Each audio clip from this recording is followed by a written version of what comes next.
and welcome to Quick Charge by Electrek, keeping you in the fast track with daily EV and green energy news. I'm Mikey G, and it's Tuesday, October 7th. Tesla is looking to get into 3D printing at Gigafactory Nevada, according to a new job posting from the automaker.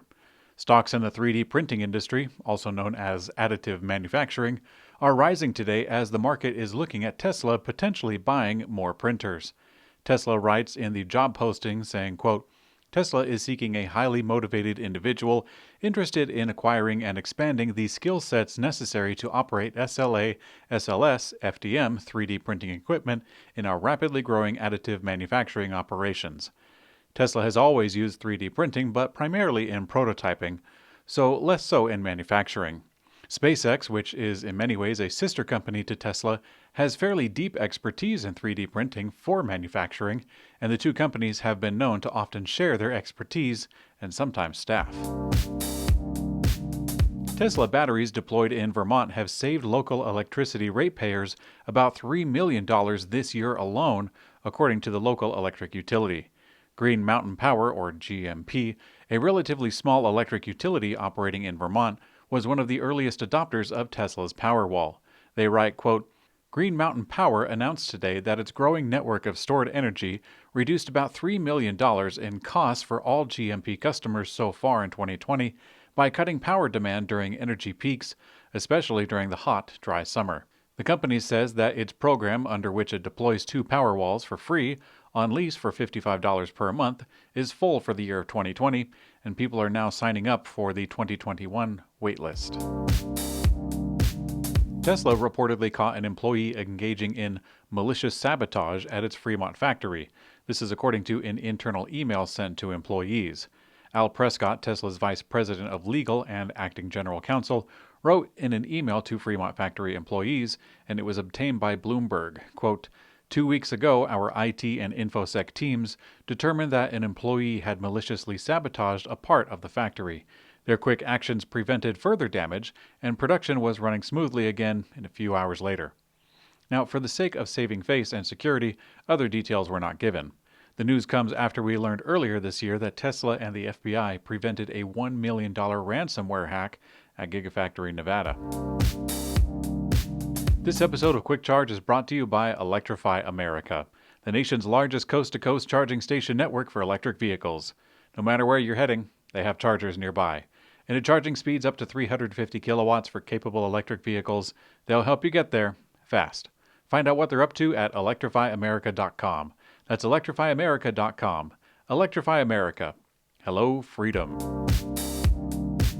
A new electric SUV prototype has been spotted in Kansas City, where General Motors has an assembly factory and some operations. Could it be the next electric Cadillac? Perhaps. An Electrek reader spotted the car and took images recorded with his Tesla cam footage. Seeing it in person, the reader believed it to be an electric vehicle since there was no visible exhaust pipe. The vehicle is heavily camouflaged, and therefore it's hard to tell what it is or even what brand is behind it. Both Ford and General Motors have extensive operations in Kansas City, including assembly factories.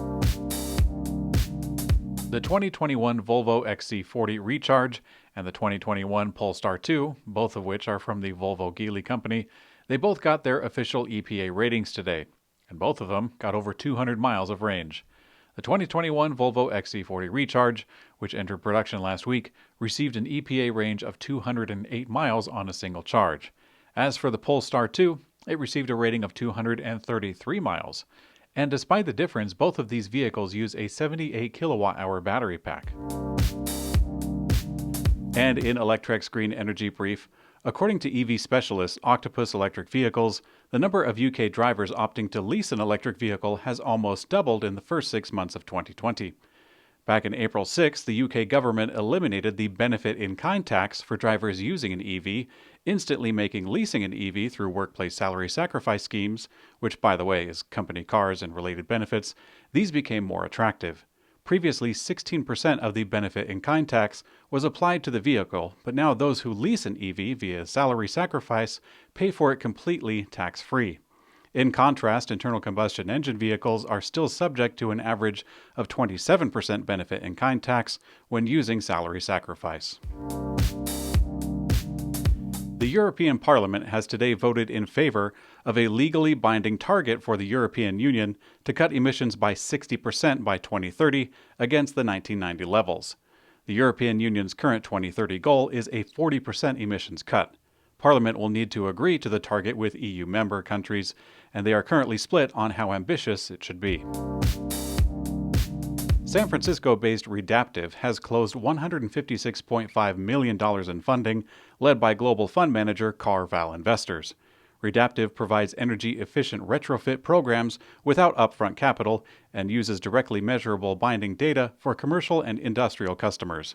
They will use the funding to expand its energy efficiency offerings in order to meet growing demand for the existing and new customers. JP Chase & Company said today that it will adopt a financing commitment that is aligned to the goals of the Paris Agreement. The holdings company will share more details in the next climate report in spring of 2021. This is actually a big move since JP Chase is the #1 fossil fuel bank in the world by a 36% margin, with $268 billion in leading and underwriting to fossil fuel companies just in the 4 years after the Paris Climate Agreement was adopted. Thanks for watching Quick Charge by Electrek.